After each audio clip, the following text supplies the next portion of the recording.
Om Sthapakaya cha dharmasya sarvadharmasvarupine Avatara Varishtaya Ramakrishnaya te namaha Vasudeva Sutang Devam Kansa Chanuramardanam Devaki Paramanandam Krishnang Vande Jagatgurum.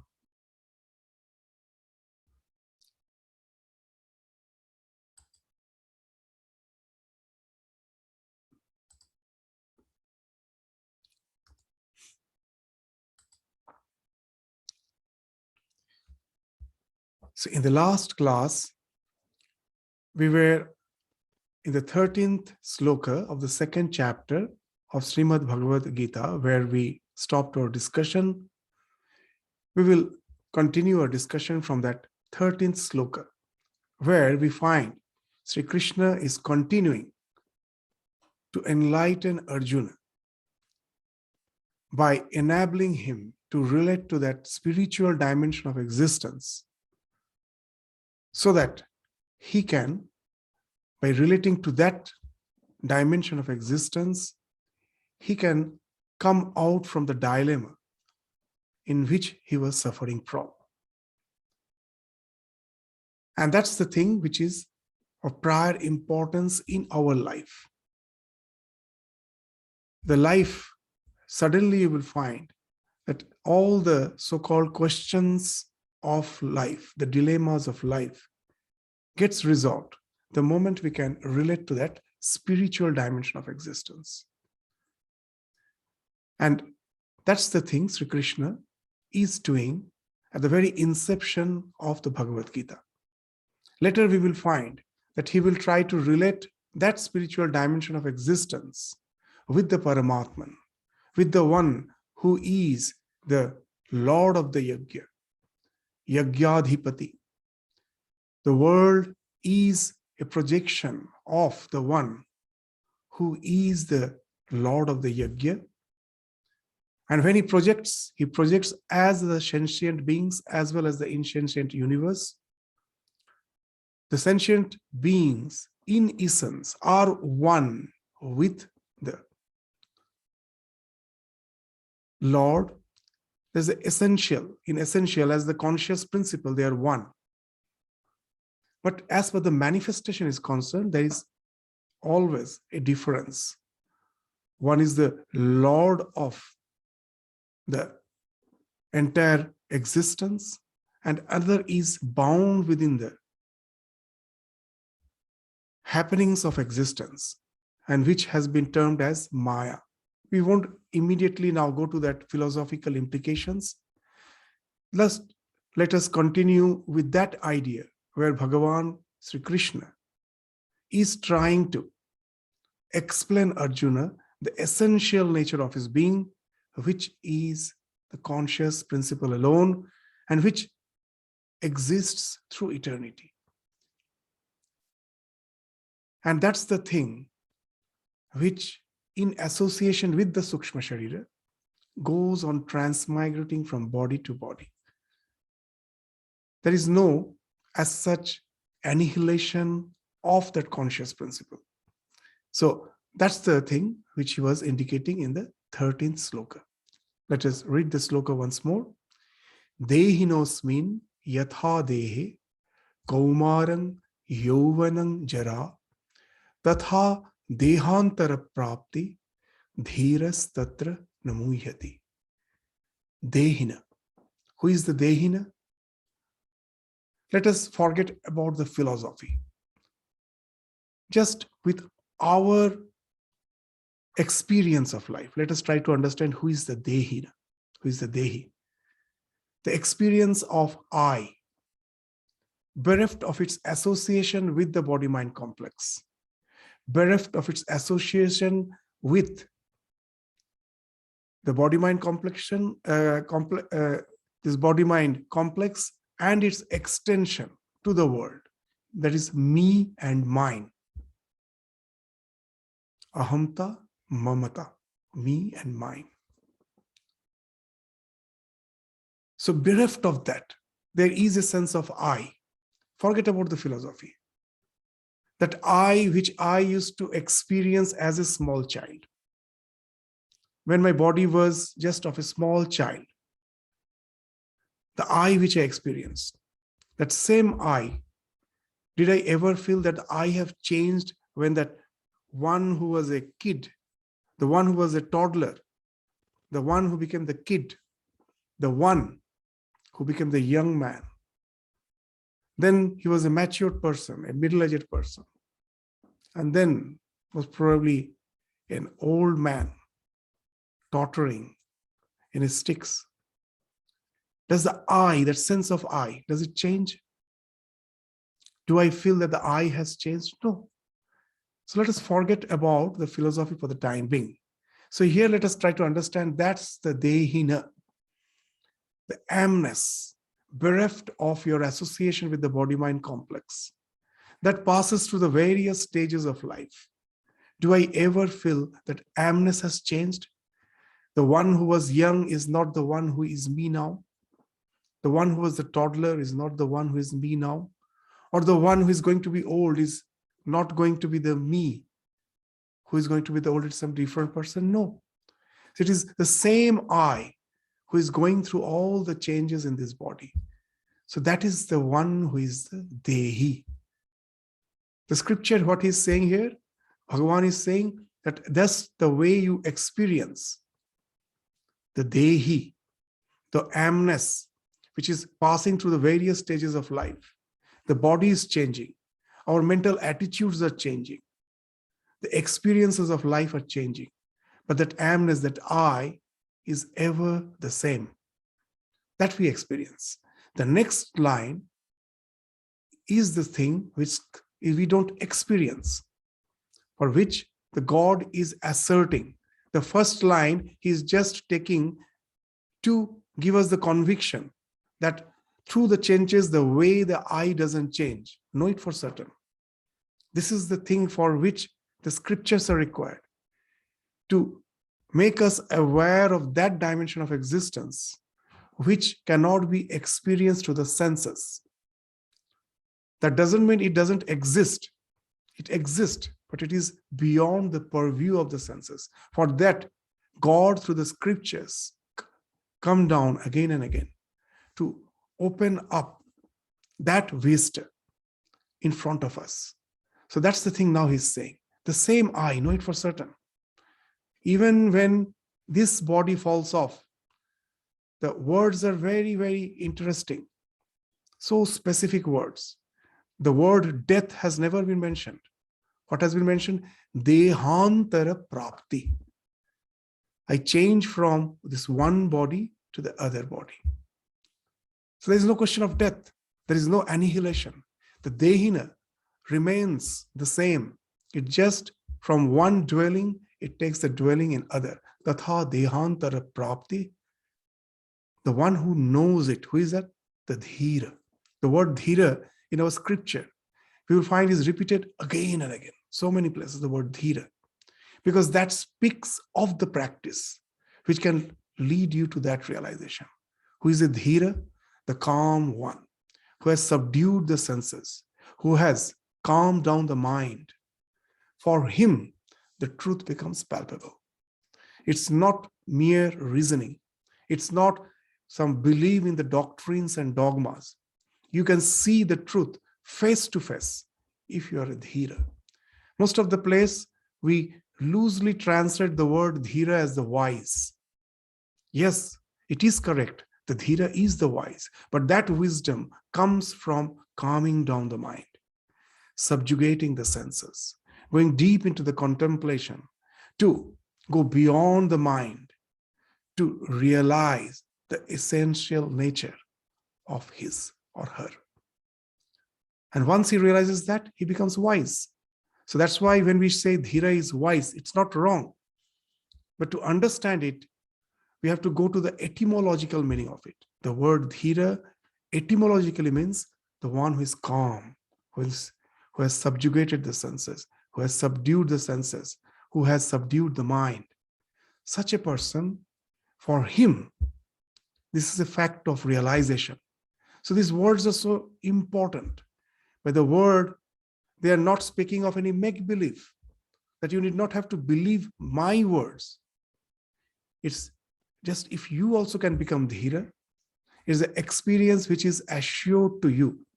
Just the way when Ramakrishna was asked by Narendranath, does God exist? His reply was yes, and I can show it to you. There's a way it can be realized. You need not just believe in my words. It can be realized. So that's the thing the word dhira is indicating. Don't think that it is just a thing which I am asking you to believe. If you also can become a dhira, you can also realize that it is the self which, in association with the sukshma sharira, that's the mind, manomaya kosha, vijnanamaya kosha, this is mainly the mind which is transmigrating. In our scriptures, in some other place, they say an interesting example. Just in this body, when our nails grow, we pare them, we cut the nails, again it grows. So we have an idea that this physical body is something in which the sukshma sharira comes and dwells. But the scriptures say that is the main body. It's not that the physical body is the main body on which something comes and dwells. It is our mind, our sukshma sharira, which is associated with the conscious principle, with the Atman. This Atma, this Upahita, this Chaitanya, this Sukshma Sharira Upahita Chaitanya, that's the thing which is transmigrating. That's the real body. Just the way the nails grow and we cut off from the Sukshma Sharira. This physical body is as if emanating. We pare it off, again another emanates. So that's the idea. That's the real, our existence is in that Sukshma Sharira. That Sukshma Sharira is also not permanent. With the dawn of the spiritual realization, that also will fall off. And then after that, there is no question of transmigration. But as long as we are in the domain of ignorance, it is the Sukshma Sharira, which in association with the conscious principle, which is our real nature, which is transmigrating. And the one who is a dhira, he knows that.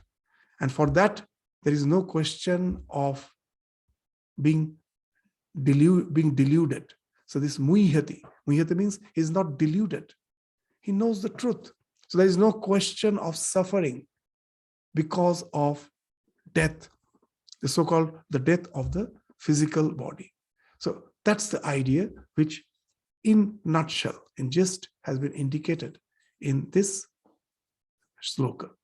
The dehinosmin yatha dehe kaumarang yauvanang jara tatha dehantara prapti dhiras tatrana muhyati.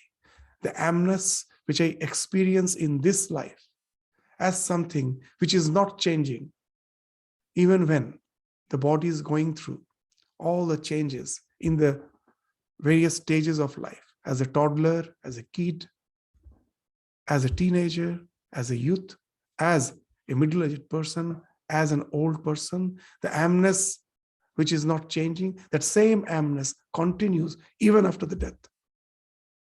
And that transmigrates again in the new body, the new circumstances, in the new situations. There's no so-called annihilation for anyone. So there's no question of being dejected by thinking that I am going to be the cause of the death of so many persons, or I will be dying. There's no question of death either for you or for the one who are there in your presence, in front of you. So thinking of death, don't be dejected, because that is not the fact. So he will be one after other, he will be placing the layers of understanding for Arjuna to gradually clear off the cobwebs of his mind. That's what's the purpose of the scripture, to clear off the cobwebs of the mind. And then you become convinced. And once you get convinced, then the real spiritual journey starts. All these studies, as such, doesn't help us to grow spiritually. It just helps us to remove the cobwebs of the mind. That's what Swami Vivekananda used to say. And then you have a very clear picture of your destination. Once you have the clear picture of destination, to reach the goal is a matter of time. Now you know that you are in no way you can be deviated from the truth. You are ascertained about the destination, about the truth. And now it's just a matter of time. As per your aspiration, as per your motivation, as per your sincerity, you reach you're bound to reach the goal. So that is what has been indicated in the 13th sloka. The next sloka, that yes, okay, we understand that there is no death for me. The real me is something which is transmigrating. But can we deny the fact that though I am bound to exist, I cannot avoid suffering? A little change in the parameters of life. Every day we see the temperature. But what's the temperature today? Why?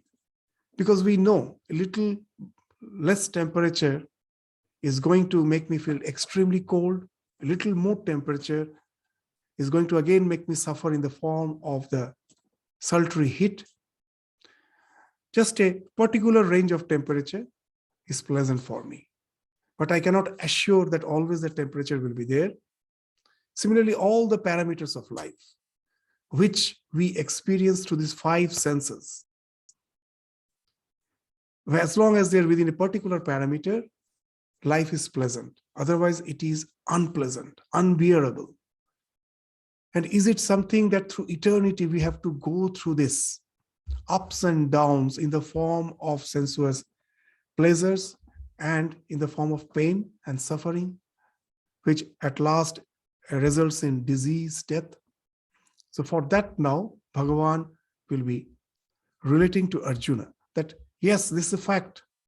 The flow is there over which almost we have no control. But there is a way to get out of the suffering. What's the way? Don't get identified with that. The flow continue. You are not that. You're the witness. So when there is a very pleasurable situation, don't be elated. Know it for certain that too will pass. When you are you are suffering, know it for certain there is no need for going into depression, because that too will pass. Be the spectator. Just see how the game unfolds, the play unfolds, and enjoy it just as if you're enjoying a world of virtual reality. That will be the thing which Bhagavan will be instructing Sri Krishna. This sense of detachment is so important in this life. The more we get identified with the happenings of life, the more it entails suffering. So let's go to the sloka and then we will continue with our discussion. Matra sparshastu kaunteya, the 14th sloka. Matra sparshastu kaunteya, shitoshna sukha dukkhada, agama apayana anitya, tang titikshashva bharata. Matra sparsha. These words are so specific. That's the beauty of the scriptures. When they are speaking, they won't speak a single word which has no relevance. Just to the point, the words there has been used. Matra sparsha. Matra in Sanskrit means measurement. So all the sparsha, all the senses is in a form of touch. Eyes, the light touches the eye, the sound touches the ear. The smell comes in contact with your nose. Anything which we taste comes in contact with our tongue. And of course, this physical touch speaks of the touch on the skin. Skin is actually the largest sense organ. So these are the 5 ways I am coming in touch, sparsha. And these sparshas are having measurement, matra. I can differentiate between a bad odor and a fragrance. I can differentiate between the higher temperature and lower temperature. Some sound which is unbearable and some sound which is very soothing. So this speaks of calibration, matra. So all these senses are as if calibrated. The sense perceptions can be measured or calibrated. So they are called matra sparsha. So this matra sparsha speaks of what? It speaks of actually stimuli response conditioning. That why this calibration is there, why our senses has been built in such a way that to maintain the integrity of our psychophysical existence, we know that certain conditions are favorable for it, certain are not. So this calibration helps. Even for a small microbe, you find if the temperature is unbearable, let us not speak of temperature. If you give a nutrient, they know it is going to nourish it. It will be drawn towards it. If you give some toxin, it will move away from it. Why? That I know as a psychophysical existence, as a small microbe, as a physical body, certain conditions are favorable for my existence, certain are not. This speaks of the stimuli response conditioning. Now, the entire evolution has happened because of this stimuli response conditioning. Entire evolution. From the spiritual standpoint of view, from the Vedantic standpoint of view, the entire evolution is not denied. It did happen, but it is the product of ignorance. What's the ignorance? Moment the conscious principle for whose existence there is no need to be associated with the body-mind complex. Because of ignorance, it sees its reflection in the reservoir called this body-mind complex and gets identified with the reflection, starts thinking, I am this reflection. And now the physical existence becomes the be-all and end-all of its existence. Something behind the physical existence is constantly echoing, you're eternal. Now, this psychophysical existence cannot be eternal, but something behind me is saying you're eternal. And now this out of ignorance, I'm constantly trying to manifest that echo, to realize that echo in the place which it can never be realized, in this psychophysical existence. And that's the result, that's what results in evolution. That I find a small microbe has very narrow parameters of existence. Beyond certain temperature, it doesn't live. Beyond certain humidity, it cannot live. So now but something beyond that is saying you're eternal. So now the struggle starts against the nature. I have to conquer the nature to really realize that echo which is behind me. So what it does, it conglomerates with other cells, starts dividing. There's a division of labor to fight with the nature. Let us develop a homeostasis that even if the temperature outside is low, our body temperature is maintained. For a snake, it is not possible. That's why throughout the winter, it is in hibernation. We have evolved that whatever may be the temperature, my body temperature is maintained. So now we can, even in a winter, the mammals are just moving around. So what it speaks of fighting against the nature. Why? And how? The why is because of that ignorance. The same as the conscious principle is echoing behind your this psychophysical existence, that you are eternal, you are eternal. And to manifest that eternity, this entire evolution is happening. We are conglomerating, various cells are conglomerating, there's a division of labor. In a single cellular organism, all the functions are within the cell. And in the human body, we find some cells are specified for the blood circulation, for the heart pumping of the blood, for some for the breathing, in the form of lungs, some as the brain cells, some for the digestion. So they're all specialized. Why? So that we can fight with the nature in a much better way. With all our attempts, what we are finding at last, that we can never think of eternity as per the psychophysical existence is concerned. It's impossible. And then, as a human being, we are a special, unique creature. It is we who can realize that this is the product of ignorance, which is never possible.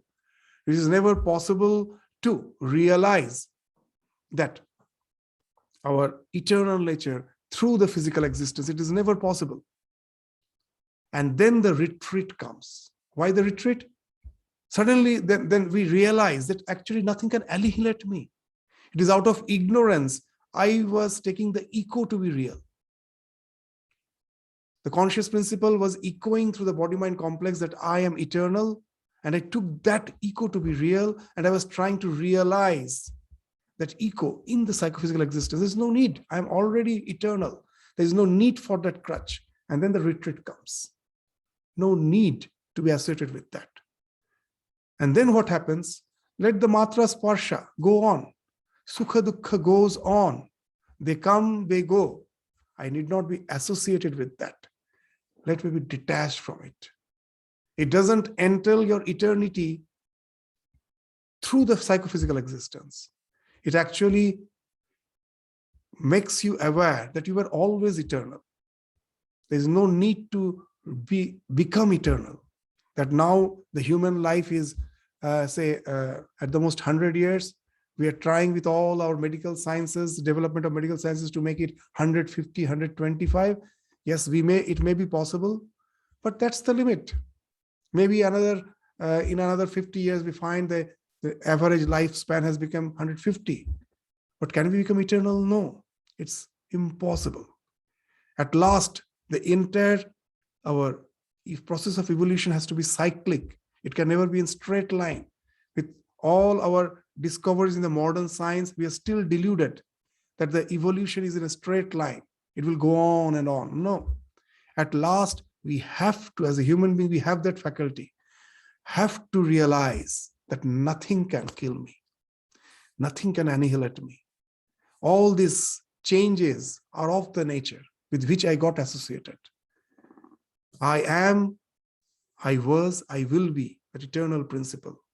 Somehow, to enjoy the world of virtual reality, I was as if sitting in front of an audiovisual some mechanism. And I don't know when in the process, I got associated with it. I started thinking, that's me. Like, dissociate yourself and know it for certain, this panorama is going on. It's in no way going to affect me. And then the question comes of starting your spiritual journey with the question of forbearance. Yes, these are the things, these parameters which speaks of pleasure and pain. I can never avoid them. This pleasure and pain will be there, but they are not mine. Because of ignorance, I was thinking it is me who is suffering. It is me who am having the pleasure. Be disassociated. For that, the first practice is titiksha. As very nicely, this titiksha. This sloka actually speaks of the practice of forbearance, titiksha. These all will come and go. Don't get associated with them and get overwhelmed. Try to forbear. They will come and go. They may make you feel a bit pleasurable and a bit painful, but in no way they're going to affect you in a sense. You are as you are. So just forbear with them without reacting. So agama, that's what is mentioned in the next line. That matra sparshastu konteya shitasna sukha dukkhada. The first line is a fact. That as long as the senses are there, its association, its contact with the objects of senses is bound to create this feeling of shita, that shivering in the winter, Ushna, the sense of feeling that extremely hot in the summer, Shitoshna. And as a result, they may result in Sukha and Dukkha. Sometimes it may be pleasant, sometimes it may be unbearable. That's the fact. The next line says of the practice. Awareness and the practice. What is that awareness? Agama, apayina, anitya. There's something not permanent. They come, agama, apayina. They go, and they never have any permanence. Anitya. They're non-permanent. Tang titikshashva. So therefore, forbear. This forbearance is the thing. Sometimes we know the situation is such we have to bear, but internally we are having a lot of grudges. Just a few months back, when after the storm, we had some 11 days power cut. We knew that we have to bear with it. There is no other way till the power comes. So we were forbearing. But was it a spiritual practice? No. Because internally we were constantly cursing the government system, that why they are taking so much time, so much of grudge, curse, all those things were there. So that's not titiksha. What's the real titiksha? Very nicely in Viveka Chudamani it has been defined. Sahanam sarva dukkhanam apratikara purvakam. That forbear with all the dukkha, all the sufferings, without trying to mend, apratikara, without trying to reform them. The next line is more important.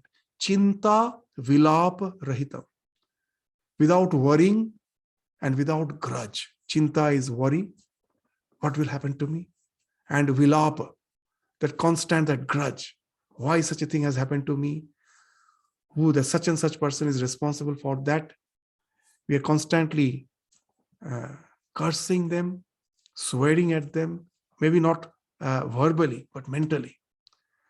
That's the thing which speaks of the spirit. We have to be bereft of that. We have to see what's our mind is in state, which state. It has to be calm, knowing very well that what's going on there, I am just a spectator. In no way I am affected. Sa titiksha nigatyate. That's the real titiksha. As Swami Vivekananda jokingly in one of the places says, that a mosquito was sitting on the horn of a bull. And then suddenly the mosquito had a bit of conscience that most probably I am disturbing. I'm the cause of the annoyance for the bull. And he asks, that mosquito asks the bull, do I annoy you? The bull replied, oh no, you can bring the entire host of your family and sit on my horns. Means the horns have no sensation. So even if all the mosquito sits, nothing matters. So that's the thing that anecdote actually indicates. So from that anecdote, of course, there is a chance of misunderstanding. What's the misunderstanding? That most probably with our spiritual evolution, we will develop the capacity of anesthesia. That nothing will affect me, I won't feel. That's not a very desirable state. It's just like a veggie. You put a knife on it, no reaction. So at last, do we think that our spiritual journey is going to make us just like a veggie, which doesn't respond to the stimuli response? It doesn't speak of that. Its titiksha is actually, I'm fully aware of what's going on in the purview of the senses. Pleasure and pain is ensuing from it. But I do not react, knowing very well I am not it. In the words of Sri Ramakrishna, as he used to say, that we should be the ripened coconut. When the coconut is unripe, you can not in any way segregate the kernel from the shell. The shell and kernel are intertwined. It's impossible to separate them. But the same coconut, when it is ripened, you just shake it, you can find the kernel has been totally separated from the shell. So our existence should be like that ripened coconut. Spiritually, the spiritual evolution should ripen us so that the kernel gets totally segregated from the shell. All the sensations are there. Pleasure and pain are felt extremely, they're felt, but they don't affect me. As Sri Ramakrishna, when he was suffering from cancer in his last days, when anyone is to ask him, how are you? He will say, I am well. The body is suffering, I am well. And then a Bengali couplet used to say, it was a very common couplet for him, Shorir tar dukkho jane, mon tumi anande thako. Let the body know its suffering. O mind, be at bliss, be at peace, be at bliss. So that is possible. It's not that it is something which is an abstract idea. It is possible. Those who are spiritually illumined, they never become totally insensitive to the pleasure and pain. They do experience, but they can detach themselves. I will speak of another very nice incident in the life of Swami Turiyanandaji. He was a direct disciple of Ramakrishna, a highly evolved soul.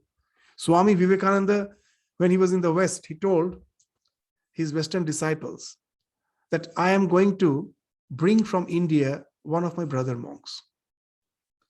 And Turiyananda was about to come to the West on Swamiji's request. So before he came, that's how he introduced the Western audience. Swami Turiyananda was introduced to the Western audience by this remark. What's the remark?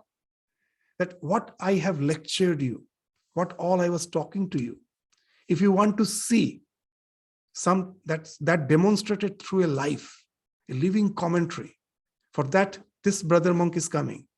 He is not an orator like me, but just be in his presence. You will know that what I am preaching is something which can be internalized. It can be expressed through the life. Your life can become a living commentary. So such was the life of Swami Turiyananda. When he, in his advanced age, when he came back to India from his stay in the West was for a very short period. When he came back, in his advanced age, he developed quite a number of tumors on his back, and it had to be operated. Now the doctors suggested that he has to go through that operation. For that, he has to be there has to be general anesthesia. He vehemently opposed. He told, no, I don't want to become unconscious. Then the doctors thought most probably he's afraid of anesthesia, that he's afraid of the operation, of the surgery. Then told, you need not mind. Once the anesthesia is there, you will feel nothing, no pain. And again, you come back. Then Turiyananda told, no, I understand that. But I am not, again, I am aversive to surgery. I am quite okay with the surgery, but I won't go for anesthesia. The doctor told how it's possible. It's impossible. And then he told, you just tell me when the operation is, when the surgery is. Let me know sometime before that, and then you can operate. The doctors were amazed. It was done. They were amazed that he could remove this totally, detach himself from his body. There's no anesthesia required. He asked the doctors to let him know. And then he told after some time, yes, you can operate on me now. He took some time as if to detach himself from the body. And again, the same idea. It's not that he himself, through some spiritual practice or meditation, became insensitive of the body. It was there. That sense of detachment makes him, the way the one who is operating, he's seeing the body, he's also seeing the body. It is not something which is happening to him. That's the thing, even nowadays, those who go through this near-death experience, many will find that same thing they're relating.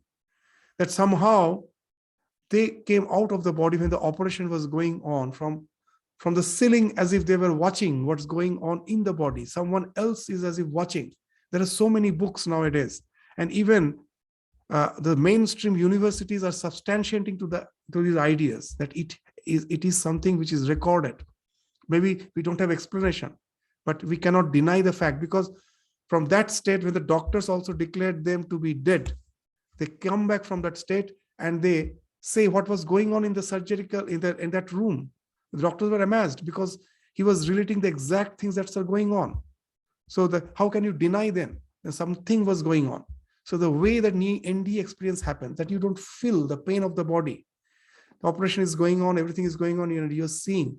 So it is something like that. It is not anesthesia. That's the idea which has been spoken of here. That the sensations, I can never go beyond that. They will be there. So none of these sensations are permanent. They come and go. If we permit ourselves to be affected by them, we will sway like a pendulum. That's why we have to practice this sense of detachment. It is possible. Even I was reading some Buddhist, some meditation book on meditation, a Buddhist book on meditation. There, one of the novice is a Buddhist monk, a novice Buddhist monk is relating his experience, that how he, for the first time, felt that to a certain extent, he got established in mindfulness. He's relating a wonderful thing, that he was asked to sit down for meditation, and the instructor told him that know it for certain that after some time, your body will start aching. Maybe your knees will be aching, as you are not habituated to sit that long in that position. Your knees will be aching. Maybe your back will be aching. But make it for certain. See the pain. Don't react to it. Don't try to change the position. Move your legs. The pain you may feel is unbearable, but think that you are just watching it. You are not it. So that's one of the basic practice of mindfulness. Watch your breath. Any sensations in the body, watch, don't react. The moment you move, you're reacting. The moment you feel there is a mosquito bite and just try to get rid of it, you're reacting. So as you develop in your spiritual practice, you are supposed to observe it, not to react. And then what he's saying, that the one day a wonderful thing happened, that my knees were aching. I was observing, and suddenly there was a chirping of a bird. And I found no difference. The chirping was as objective as the pain. And that gave me an exhilaration. I understood that detachment has happened. So it's a thing. The main problem with us, when we are studying some thing in the physics, in chemistry, we know they are all to be substantiated. There's all the things which are written there can be proven, can be demonstrated in the laboratory. So you believe them. But here, if you ask, can it be demonstrated in the laboratory? Yes, it can be. The laboratory is not outside. You yourself are the laboratory. If you can take your mind, your body as the laboratory and practice it there, it can be experienced. That's what Ramakrishna did. He made his body the laboratory for the 12 years of spiritual practices. At last, to say that all the religions are true. In his life, he made his body the laboratory through which he practiced all the spiritual traditions, to speak from conviction, not from mere intellectual level, but from conviction, from his realization that it is true. Here also, the same thing, that conviction can come if we can take our body as a laboratory. And as in the laboratory, for getting the results, certain particular procedures are there. So here also the procedure is there. The procedure is titiksha.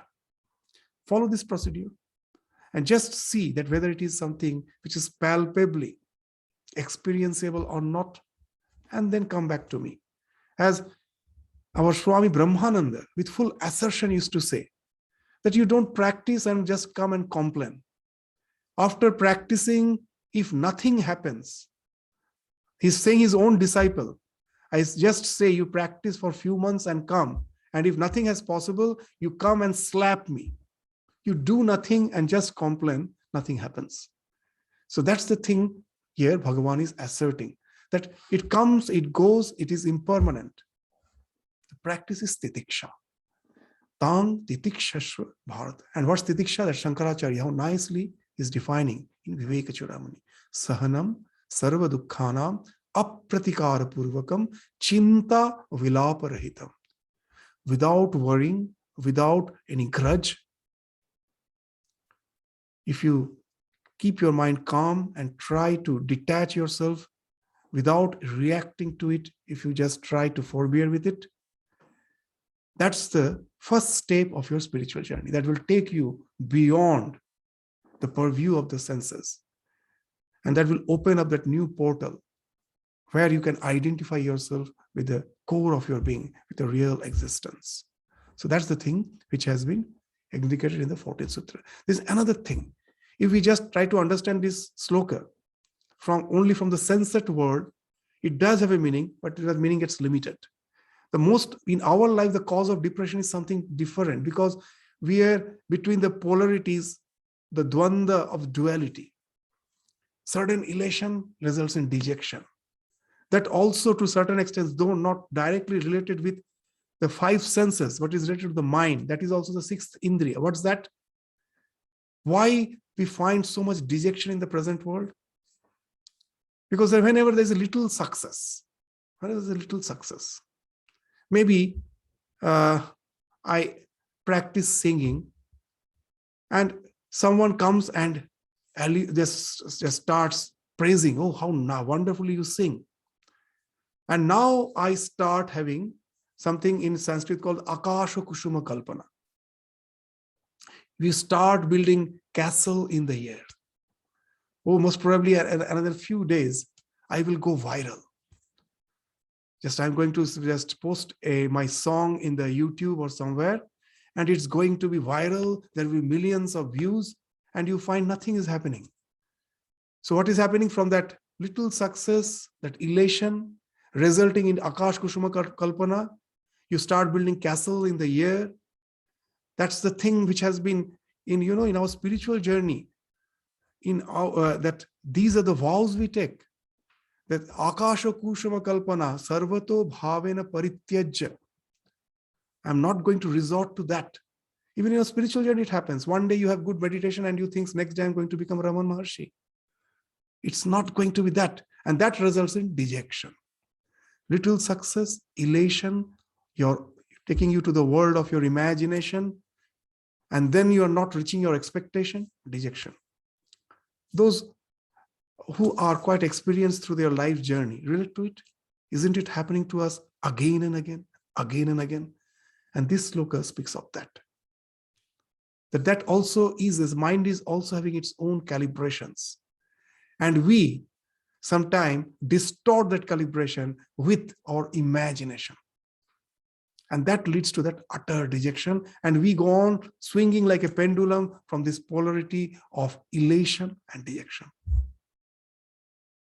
And that's what the pitiable condition of ours is. So be detached.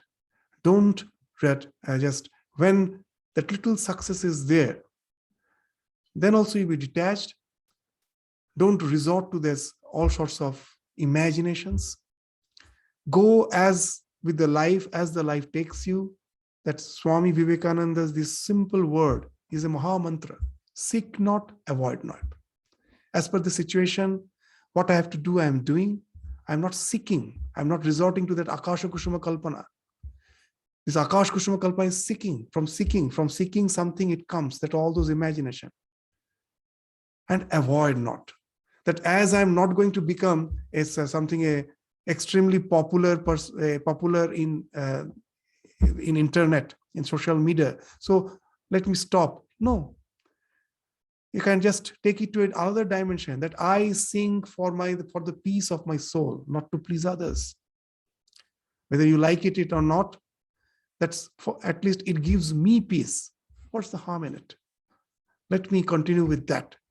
That's quite okay. So I'm not seeking nor avoiding, just taking the thing as it is. And then the chances of swinging like pendulum from one polarity to the other polarity is eradicated. There's no chance. So you become equipoised. You become equipoised. So that is the thing which is called yoga. Samatvam yoga uchyate. In Bhagavad Gita, it will be spoken of. Samatva.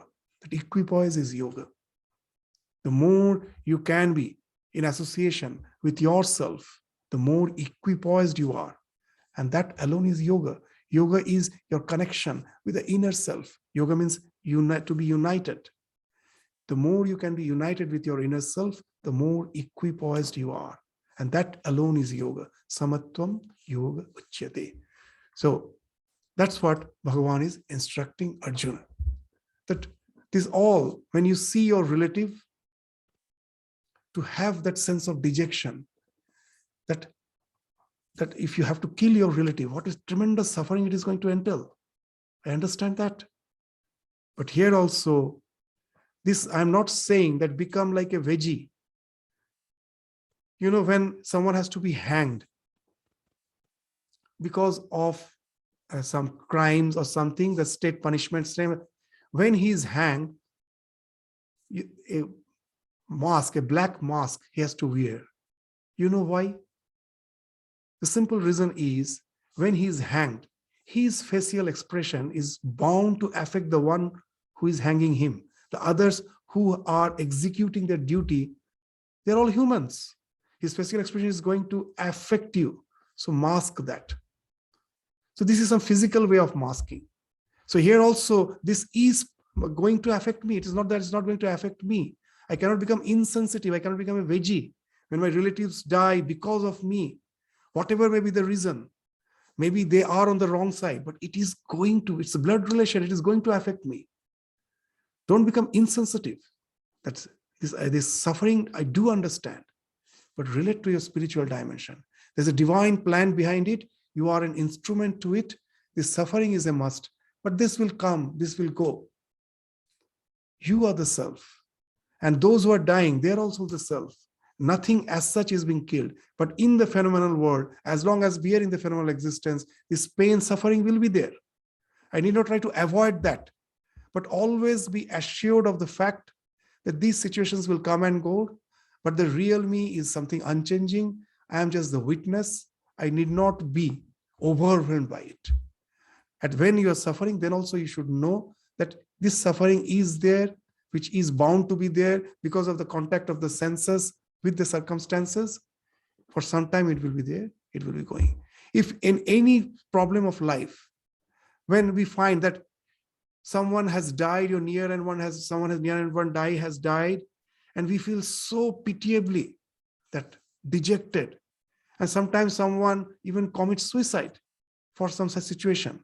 Most probably they wouldn't have done that if they would have forborne, and after some time they would have found that that suffering has gone away. That's the nature of all our pleasures and suffering. It comes, it goes away. We have to be a bit patient. If we lack that patience, and then at the spur of the moment, we may do something which is in no way going to help us spiritually.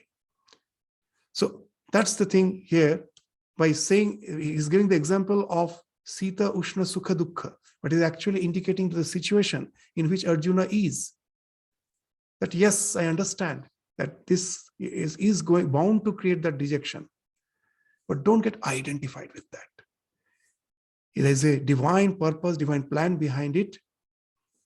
Be a spectator. If you have to get identified with yourself. And then with this idea of seek not, avoid not, be an instrument in the play of the divine and just proceed what you're supposed to do.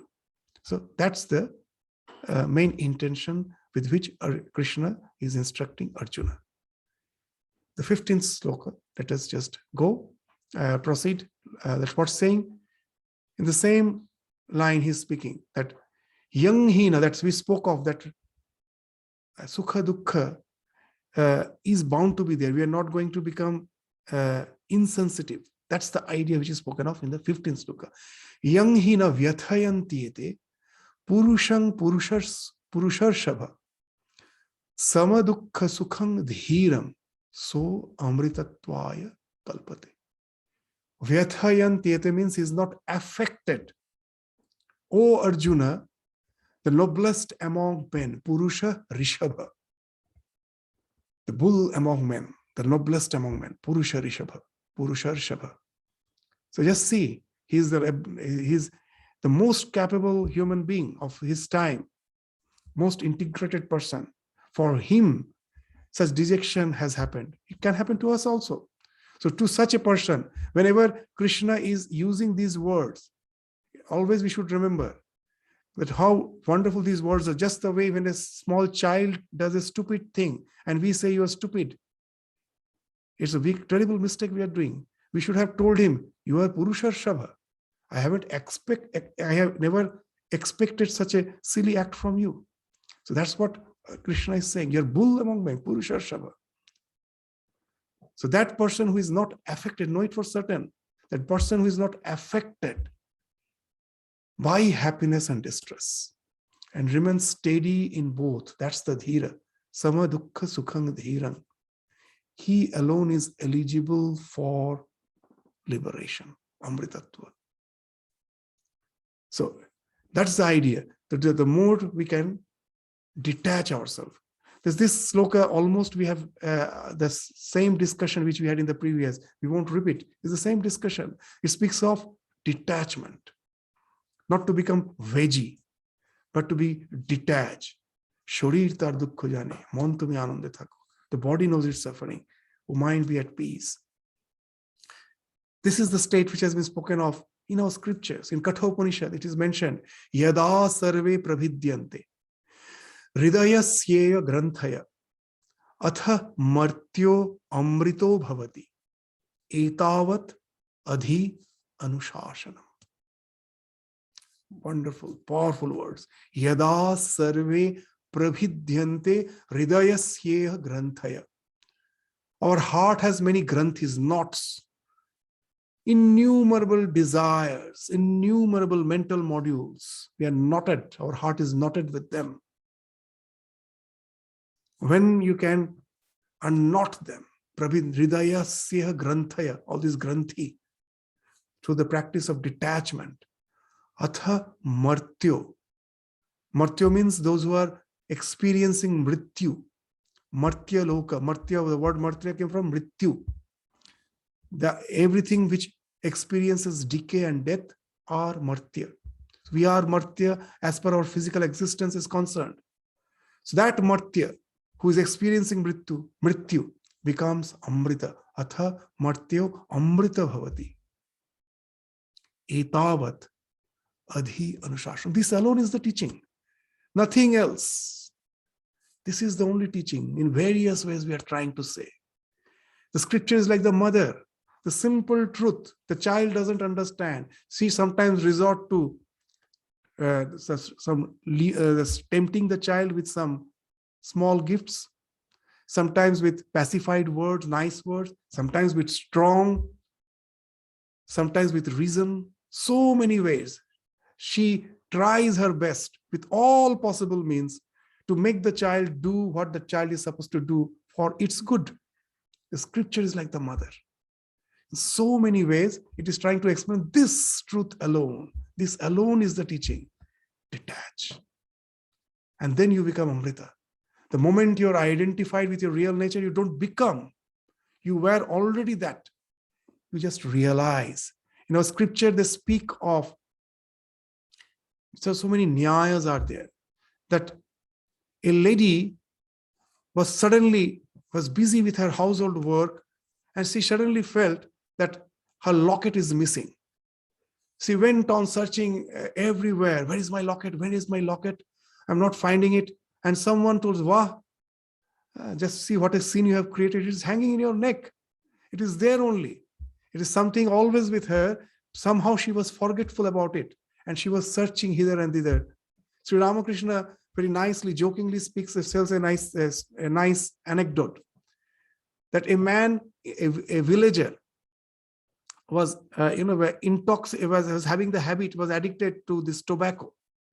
So at the dead of night, he suddenly had that urge for having a smoke tobacco. So he went to the neighbor's house and knocked the door in search of fire to lit the tobacco. He knocked the door. At dead night, the neighbor opened the door and told, what has happened? Why are you at this time? He told, you know that I have this habit of addiction for tobacco. So for the fire, I came to your place. So, wow, what a man you are. You are holding a lantern in your hand. You are holding a lantern in your hand, and you are coming to me in search of fire. That's what we are doing. So it is with us. It's not that we have to find out, but we are somehow forgetful about it. So you become Amrita. You don't become. You are already that. So the thing which you are already, you are forgetful about it. You realize. And how does realization happen? The moment you can detach yourself. That's the only practice. And then you find that you exist by your own right. You don't need the props of the body, mind, senses. You don't need the props in the form of pratishtha, in the form of riches. Nothing is required. In the form of lineage, nothing is required. That I think that I will die. I want to live through my progeny. It is putraishana. As long as I live, I need wealth. Who will to sustain my body, mind, this complex, which I feel I am? Vittaishana, yashaishana, name and fame. Unless I have the sufficient name and fame, how can people know me? And unless people doesn't know me, where is my existence? So all this comes because of that ignorance. When the ignorance falls off, you exist by your own right. There is no need for the prop. You are no more handicapped. We are all handicapped. In spiritual sense, we are all handicapped. We need the prop of the mind, senses, and then all these ashanas. These props are required. They all fall off. Then for the first time, you realize that you are already fulfilled.